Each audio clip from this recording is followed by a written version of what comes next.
viewers, welcome to today's episode.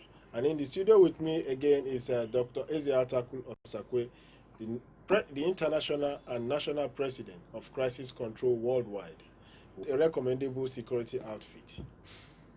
On this topic, we'll be treating the issue of rape, how we emanated into the society, and I'm sure that once again, he's going to give us a useful and interesting insight. We would like you to give us another insight on the issue of rape in the society. So what is rape? Rape is a concept, again, which many people are trying to distort the actual meaning and the expression called rape. Rape, in the way people talk about it today, is a forceful engagement in intimate fusion, or what people call intercourse. The issue is that it's a very lamentable sector of discussion, because the actual rape is like a murder, while the abuse is for profiteering. People now claim, say for instance, a housewife claims the husband has raped her, and he goes into law. In a way, that shouldn't be called first-class rape. The first-class rape is a forceful intercourse on somebody you have just met, or whom you can subdue because he's too young, or whom you can deceive because her thinking faculty is still that of a minor. But when you now say two grown-ups, a boy and a girl who are friends out of visitation, the boy makes overtures, and in the process got his way through. And because the lady also didn't acquire what she anticipated as a reward in keeping balance, so that's submission, he turns it against the boy, that the boy has raped her so that she can make some good money. There are so many cases like that we received in our office. At the end of the day, you see even a normal prostitute who was engaged and was paid, but she felt the fee paid was not enough, and they calls in the police that she's raped. That absolutely is not rape. The actual rape came as a consequence of the decay of the instincts in the human body. These instincts got affected due to the thinking wave of mankind, especially in the civilized society, where girls move about naked with bikini pants and all that, and where a lot of glances of eyes are on such a person. And the power of a thought form being built around that person continues to build other power centers of influences that will be able to influence a normal human being. And that human being develops to this disease called disease brain. And from disease brain to a broken instinct. This instinct become overwrought that he can no more control himself. And you can see that in so many young people of today. However, the situation is getting worse and worse every day due to fashion fooling. You can now see young girls moving about the street half naked, showing their tight trousers, which are not healthy for blood flow of a human being, and all sorts of fashion being thrown into the market by these fashion designers, who are agents of this wrath virus being inflicted to the society. And so the law must be studied very well to know what is actually a stage that could be called rape.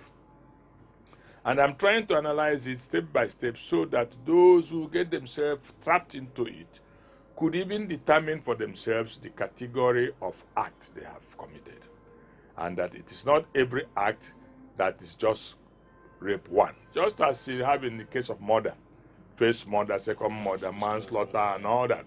So it is in this particular one. But the way out of this is that young boys and men should control their instinct, should control their nerves so that it will not be overwrought. And the way to do that is look less on these ugly things in the television. Women having sex, pornography, films, and where people are dancing, holding themselves close and they are naked, and going to parties where you see women exposing their breasts, getting involved in gatherings that you could see has no moral value. Because the morale is definitely now the sickness or another name brandished on the reason why rapes are being committed. And if we want to now curb it, we have to go to that core of the problem. So the society should come about reasoning, a kind of standard of reasoning, of bringing about the old morals. Because as far as I know, my mother was wearing beads when my father saw her, married her, and she was a virgin. And up to 1960s, I know so many women and girls were virgins before they are married. And we had a ceremony being done of breaking of the virgin as a tradition. Today, even a girl of 9 years, if not controlled, is already the virgin. And men make use of these weaknesses among them. And above all, the influence of money is again another contribution. Because when a girl also cannot feed, and he goes hawking of oranges, he has to fall a victim to young boys who may even now have sex with her and pay her 1,000 naira or not. These classes are not, it's physical surrender for a purpose. It is only when the purpose is not fulfilled can the one felt cheated or who felt cheated comes up with an allegation or comes up with a colorful accusation so that he can forcefully also punish the other party. And so it goes on like that, that as far as I'm concerned, I will tackle the issues of rape on different levels of understanding.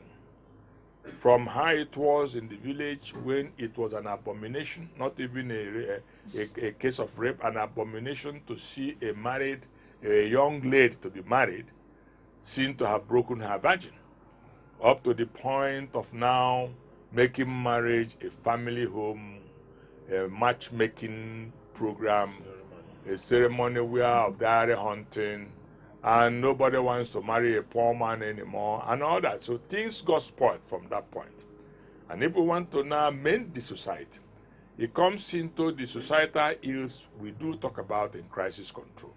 Because all these metamorphoses into different forms of crises. You see a man and a woman having HIV. Last week I handled a case of a man who had sex with a girl of 9 years, and already the girl was infected with HIV, and the wife had it. And the wife knew that this girl, the young girl, was brought to them as a housemaid.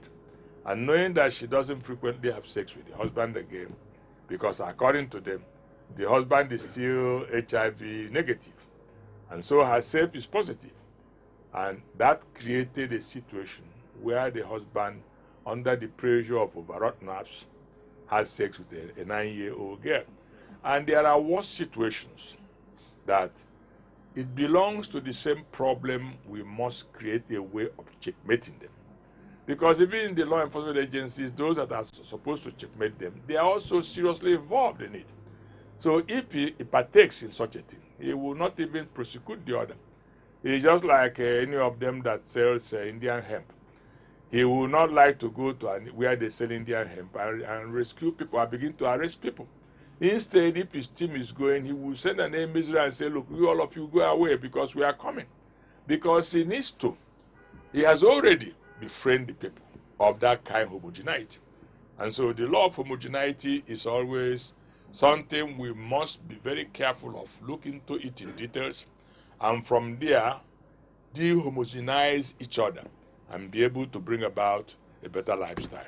Thank you. Thank you very much. Thank you so much, sir, for your time and the insight you've given us so far on this today's episode. Hello, viewers at home. Thank you so much for your time, and I hope you had a wonderful time with today's episode. My name is Kingsley Osai. For your contributions and comments, send an email to crisiscontrolactionsquad@gmail.com. And to participate on a project called volunteerism, call the following numbers: 080-3572-1610 or 080-8961-5746. For more information about crisis control, we visit the website on www.crisiscontrolactionsquad.com. Bye for now.